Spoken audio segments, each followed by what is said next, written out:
একজন করে চাকরির ব্যবস্থা করে দেব।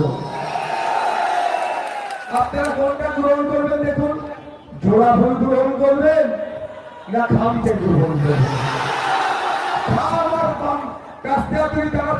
বামপন্থীরা বলছে যে জোড়া ফুল বলছে, কি বলবে এত ছোট হচ্ছে না।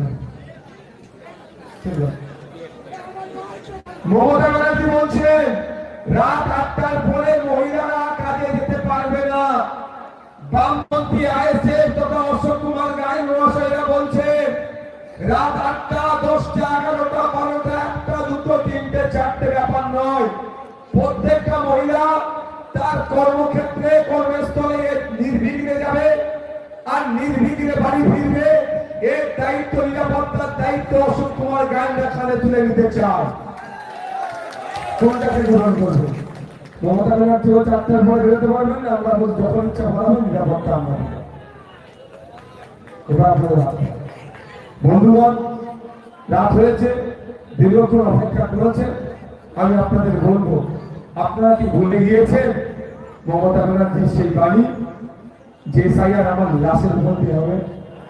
তার ভাইপোর কথা যে তিনি বলেছিলেন একজনের নাম বাদ গেলে 1 লাখ লোক নিয়ে গিয়ে দিল্লি নির্বাচন অফিস ঘেরাও করলো। নিশ্চিতভাবে আমরা ভুলে যাইনি। আজকে এখানে দাঁড়িয়ে আমাদেরকে শপথ নিতে হবে। লাস্ট খসড়া লিস্ট তৈরি করে 27 লক্ষ নাগরিকের ভোট দিয়ে বাতিল করেছে। 10-17 লক্ষ আমার হিন্দু ভাই, 10 লক্ষ আমার মুসলিম ভাই। এই 27 লক্ষ মানুষের ভোট বাতিল হওয়ার মূল শক্তির নাম হচ্ছে মমতা ব্যানার্জি, বিজেপি। আমাদেরকে শপথ নিতে হবে যারা এই 27 লক্ষ বাঙালিকে আতঙ্কের মধ্যে ফেলে দিয়েছে, এই 27 লক্ষ ভোটারদেরকে, তাদের পরিবারকে আতঙ্কের মধ্যে রেখেছে, সেই বিজেপি তৃণমূলকে আগামী নির্বাচনে অর্থাৎ 29শে আমরা এই মন্দির বাজার থেকে ব্যাপক ভোটে পরাজয় করে, পরাস্ত করে এখান থেকে বিজেপি তৃণমূলকে হারিয়ে এটা বার্তা আমরা দেবো, তোমরা বাঙালির সাথে লেগেছো, বাঙালি তোমাদেরকে ছেড়ে কথা বলবে না।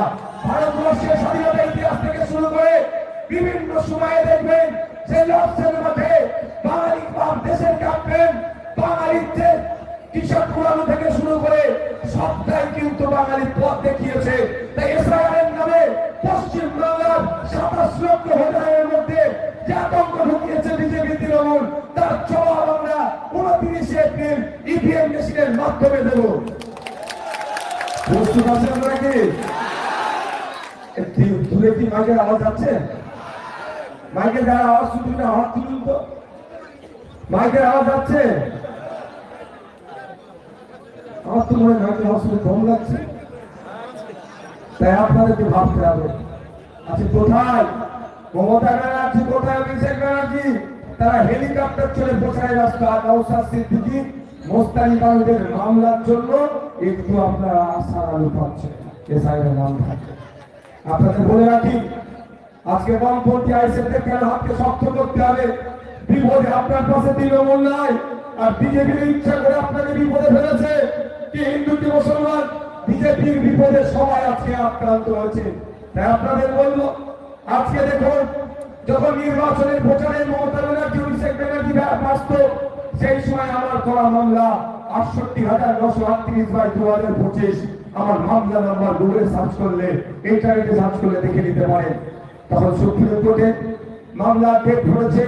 এইদিকে বিকাশ রঞ্জন ভট্টাচার্য স্যার, তার নির্বাচনের ক্ষেত্রে হচ্ছে আপনার যাদবপুরে, তিনি যাদবপুরে আছেন। যখন মামলা ডেট পড়েছে, তখন বিকাশ স্যারকে যখন জানানো হলো এসআইআর এর মামলা হিয়ারিং আছে 9 তারিখে, বিকাশ স্যার আমাদেরকে জানালেন, অভয় দিলেন, আশ্বস্ত করলেন, তোমরা চিন্তা করো না, আমার নির্বাচনী কার্যক্রম আমি বন্ধ করে বাংলার মানুষের সাথে সুপ্রিম কোর্টে যাবো। আপনাদের বলে রাখি, ভার্চুয়ালে নয়, সশরীরে তিনি ফিজিক্যালি তিনি সুপ্রিম কোর্টে উপস্থিতি হয়ে আপনার আমার ভোটাধিকার বাঁচানোর লড়াইয়ে আইনি লড়াই করছে।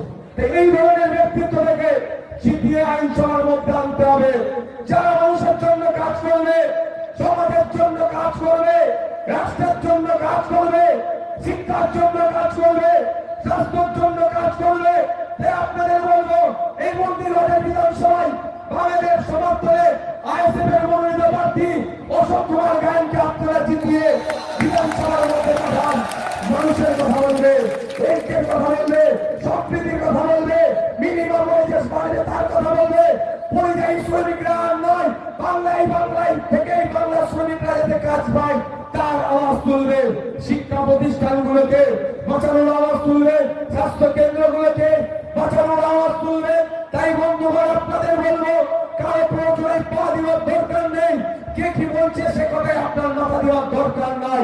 আপনার মূল্যবান ভোট আগামী 29-এ ইভিএম মেশিনের 6 নম্বর ভোটার দিবে, তার চিহ্নকে বিপুল ভোটে জয়যুক্ত করে আপনাদের কাছে আহ্বান আমরা রাখছি। সমস্যা হচ্ছে কি জানেন, আপনারা খেতে চান আম আর লাগিয়ে ফেলেছেন জাম গাছ। চাইছেন দুর্নীতি মুক্ত সমাজ ব্যবস্থা আর জিতাচ্ছেন বিজে মূলকে, যারা আপাতমস্তক দুর্নীতিগ্রস্ত দল তারা। আপনারা যদি চান আপনার বাড়ির ছেলেটা প্রতি বছরে আপনার এসএসসি সুযোগ পাবে, এমএসসি সুযোগ পাবে, নিয়োগের ক্ষেত্রে সুযোগ পাবে, তাহলে আপনাদের বলবো, তাহলে এই বিজে মূলকে ভোট নয়, অশোক কুমার গায়েনদেরকে ভোট দিন। আপনার জয়নগরে আমাদের বামপন্থী প্রার্থী